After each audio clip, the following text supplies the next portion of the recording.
요한복음 4장 27절로 30절 그리고 39절에서 42절까지 저와 교독하시겠습니다. 이때 제자들이 돌아와서 예수께서 여자와 말씀하시는 것을 이상히 여겼으나 무엇을 구하시나이까 어찌하여 그와 말씀하시나이까 묻는 자가 없더라. 여자가 물동이를 버려두고 동네로 들어가서 사람들에게 이르되 내가 행한 모든 일을 내게 말한 사람을 와서 보라. 이는 그리스도가 아니냐 하니 그들이 동네에서 나와 예수께로 오더라. 여자의 말이 내가 행한 모든 것을 그가 내게 말하였다 증언하므로 그 동네 중에 많은 사마리아인이 예수를 믿는지라. 사마리아인이 예수께 와서 자기들과 함께 일하시기를 청하니 거기서 이틀을 요하시매 예수의 말씀으로 말미암아 믿는 자가 더욱 많아 그 여자에게 말하되 이제 우리가 믿는 것은 내 말로 인함이 아니니 이는 우리가 친히 듣고 그가 참으로 세상의 구주신 줄 알미라 하였더라. 아멘. 27절 말씀에 보면요, 이때 이렇게 말씀하고 있습니다. 이때가 어떤 때인가? 지금 어떤 상황이냐면요, 예수님께서 여인과 대화를 하고 계십니다. 그리고 이 여인은 대화를 하면서 예수님에 대한 생각이 점점 바뀌어 가고 있습니다. 처음에 이 여인이 예수님을 만났을 때는 물 한 모금 구하는 좀 이상한 유대인 아저씨다 이렇게 생각을 했어요. 사마리아 우물가, 야곱의 우물가에서 정오에 물 좀 주세요. 말 서로 안 걸기로 거의 돼 있는 그런 민족끼리 말을 걸었을 때 이 여인은 예수님에 대해서 물 한 모금 달라는 이상한 유대인이다 생각을 했습니다. 그 다음에는 자기가 야곱보다 더 큰 사람인 것처럼 말하는 사람으로 이해를 했습니다. 뭔가 얘기를 하는데 좀 신기한 사람이에요. 뭐가 좀 이상하다. 그리고 그 다음에는 하나님이 보내신 선지자로 믿어졌습니다. 자기가 숨기고 있는, 드러내고 싶지 않은 일들에 대해서 쿡 찌르시는 것을 보고 당신이 하나님의 선지자시군요.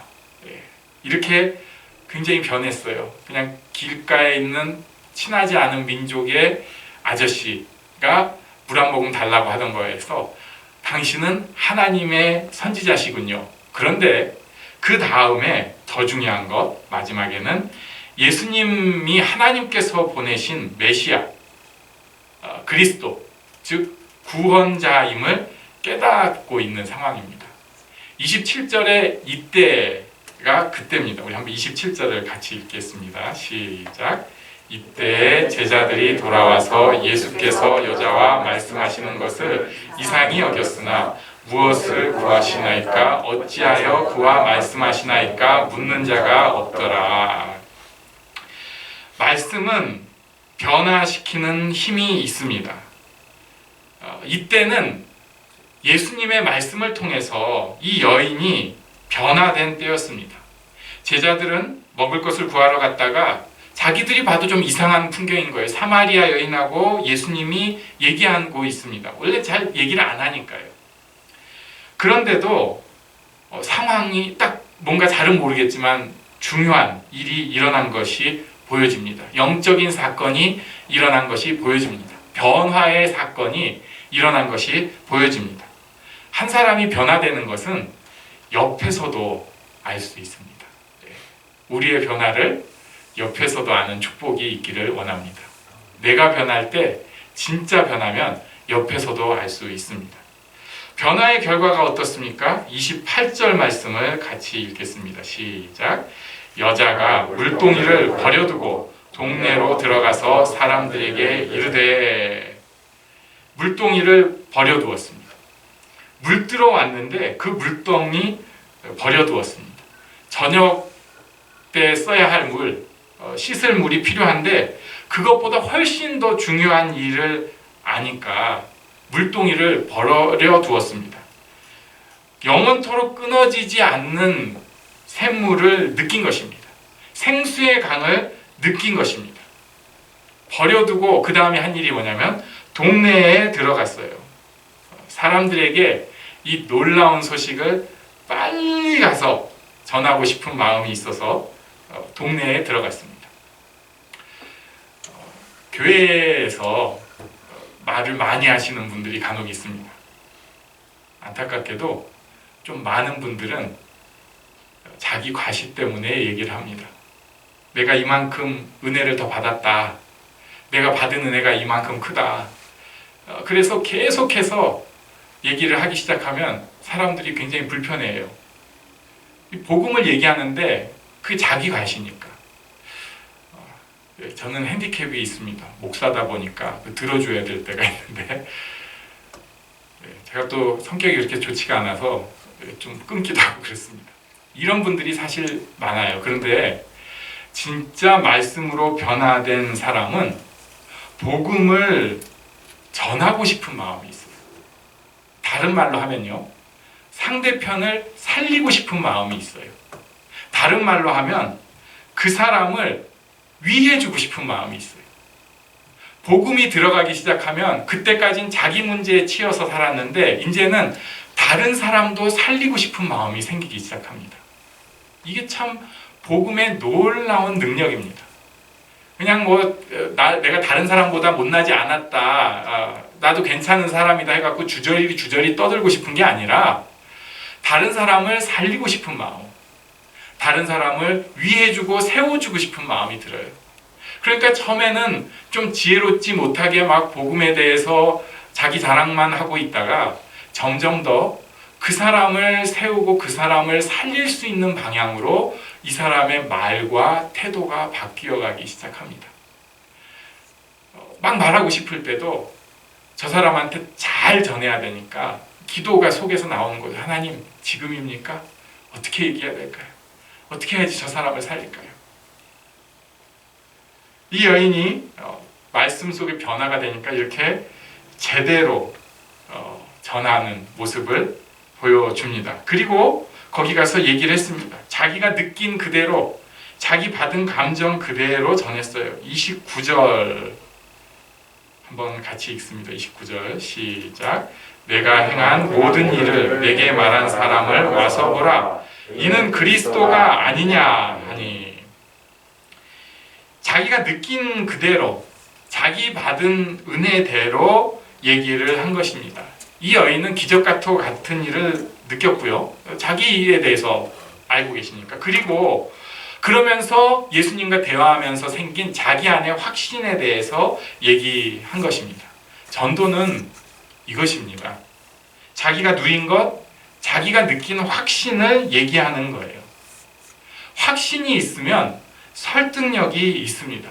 30절 말씀에 보면 그들이 동네에서 나와서 예수께 왔습니다. 지금 정오 뜨거운 시간, 사람들이 돌아다니지 않는 시간인데 이 여인이 확신을 가지고 얘기를 하기 시작하니까 사람들이 예수님께 나온 것입니다. 이것을 39절에는 이렇게 설명을 하고 있네요. 우리 또 39절을 다 같이 읽겠습니다. 시작. 여자의 말이 내가 행한 모든 것을 그가 내게 말하였다 증언하므로 그 동네 중에 많은 사마리아인이 예수를 믿는지라. 아멘. 증언 때문에 믿은 것입니다. 이 여인의 확신의 증언이 사람들의 믿음으로 전달된 것입니다. 이 단계에 있는 사람이 사실 교회 안에 굉장히 많습니다.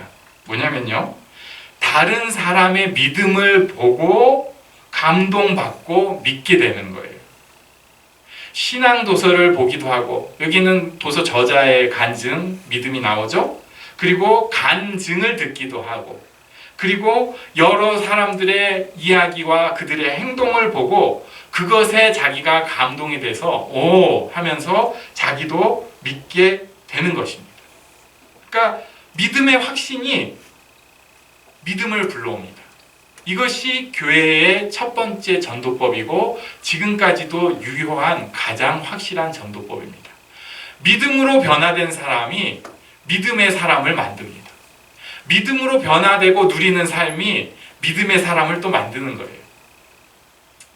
자, 예수님께서 이렇게 행하고 계시는데 여기에 이 사람들이 자기네 딴에 결단을 한 것을 볼 수가 있습니다. 40절에 보니까요.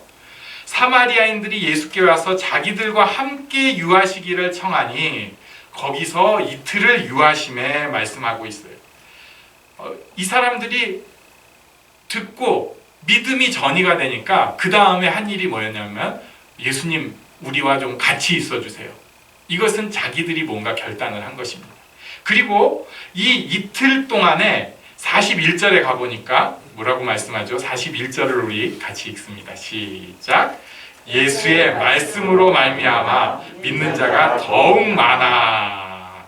네, 42절까지 쭉 읽어볼게요. 시작. 그 여자에게 말하되 이제 우리가 믿는 것은 내 말로 인함이 아니니 이는 우리가 친히 듣고 그가 참으로 세상의 구주신 줄 알미라 하였더라. 아멘. 말씀을 들으면서 전에는 그 사람의 믿음의 확신으로 내가 믿었다면 이제는 말씀 속에서 내가 믿음이 생기기 시작한 것입니다. 말씀이 믿음이 된 거예요. 말씀은 변화시키는 힘이 있습니다. 증언을 통해서 이 변화의 물결에 동참할 수 있고요. 그리고 말씀이 변화시키는 힘을 자기도 누리게 됩니다. 여기 방해하는 게 있어요. 우리가 이 본문에 명확하게 나오진 않지만 이 사람들의 행적을 통해서 볼 수 있는 것인데 두 가지로 크게 볼 수 있습니다. 자기 자신입니다. 첫 번째가 자기가 말씀을 방해합니다. 그러니까 자기 상처,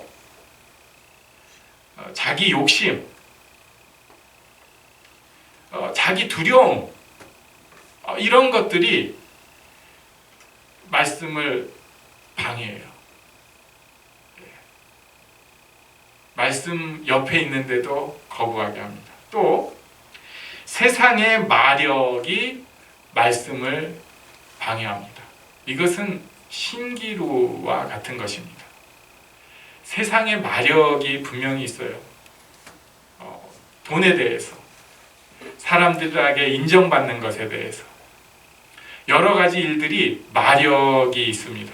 우리가 거기에 대해서 매력이 끌려져요. 네, 매력이 있어요. 그런데 이것은 신기루입니다. 물론 조금 편해지는 면이 있겠지만 가보면 신기루예요. 그게 다가 아니에요. 나는 이 목적 때문에, 나는 이것 때문에 지금 내 삶이 이만큼 윤택하고 좋다. 그러니까 이건 꼭 해라. 이런 일들이 분명히 있긴 있어요. 그러나 잘 생각해보면 그거 아니어도 사실은 그렇게 할 수 있었습니다. 많은 일들은 신기루에 지나지 않습니다. 자, 그래서 우리가 말씀을 받아들이기 위해서 필요한 게 있는데 이 여인이 했던 것처럼 때로는 버려두는 게 필요합니다. 말씀을 배우기 위해서는 일상을 다 버려야 됩니다. 이런 얘기가 아니에요. 분명히 말씀을 듣기 위해서는 때로는 버려두는 게 필요합니다. 말씀 가운데 있기 위해서 이 여인이 이 말씀을 전달하려고, 이 말씀의 그 감동을 전달하려고 물동이를 버려둔 것처럼 버려두는 자세가 우리에게 필요합니다. 두 번째는 여기 마을 사람들, 사마리아 주인들이 예수님 오셔서 여기 좀 주무셔야 됩니다. 이건 굉장히 쉽지 않은 일이에요. 어려운 일이었어요. 결단이 필요합니다.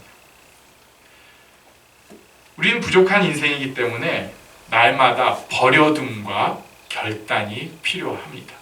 여러분에게 이번 주간에 꼭 버려둠, 결단이 있으시기를 축복합니다. 지금 바이러스 사태가 있습니다. 어느 나라의 총리까지 황세자 이런 사람들이 감염이 됐어요. 이런 걸 보면서 우리가 평등하구나 이것을 좀 느끼기도 합니다. 그런데 세상 사람들 모두에게 평등한 것이 있는데 그것은 죽음이라고 하는 모두가 걸린 바이러스입니다. 모두가 죽습니다. 그리고 이 죽음의 증세로 우리에게 병이 오고 무력함도 오고 이런 일들이 올 수밖에 없어요. 이건 모두가 평등합니다. 생각보다 내게 주어진 시간과 기회가 그렇게 많지 않습니다. 금방입니다. 하나님 앞에서 우리가 많은 것을 누리고 살고 있을 때는 모르지만 금방 뺏길 수 있습니다. 돈을 모으면 좀 더 아니요, 금방 뺏길 수 있어요. 돈이 있어도 안 되는 일을 느낄 수 있어요. 금방입니다. 지금 하나님께서 마음을 주실 때 버리고 결단하고 말씀을 가까이 함으로 하나님의 축복, 성령의 역사, 내 안에서 샘솟는 그 능력, 생명의 능력을 꼭 누리는 우리가 되기를 원합니다. 자기를 그렇다고 막 또 습관대로 세상식으로 질책하고 난 죽일 놈이야, 난 이래야 돼, 이거 아니에요. 회개 그런 거 아니고요. 하나님 앞에 자기를 그냥 내려놓으세요. 그리고 따라갈 수 있는 복된 우리가 되기를 원합니다. 우리 잠깐 일어나서 기도하는 시간을 갖겠습니다.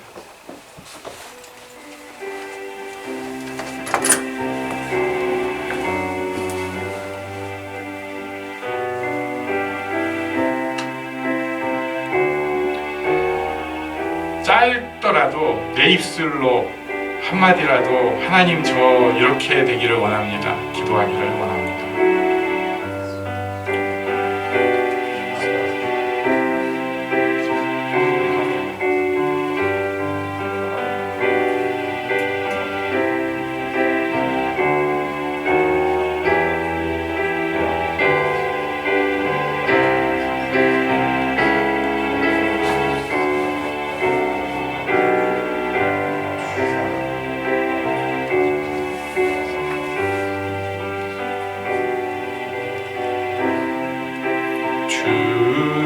주님은 신실하고 항상 거기 계시네. 주 사랑을 뭐라 할까. 주 사랑이 내 생명보다 귀하고 주 사랑이 파도보다 더 강해요.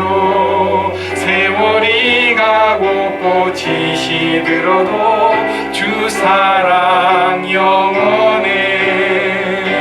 주님 사랑 신실해.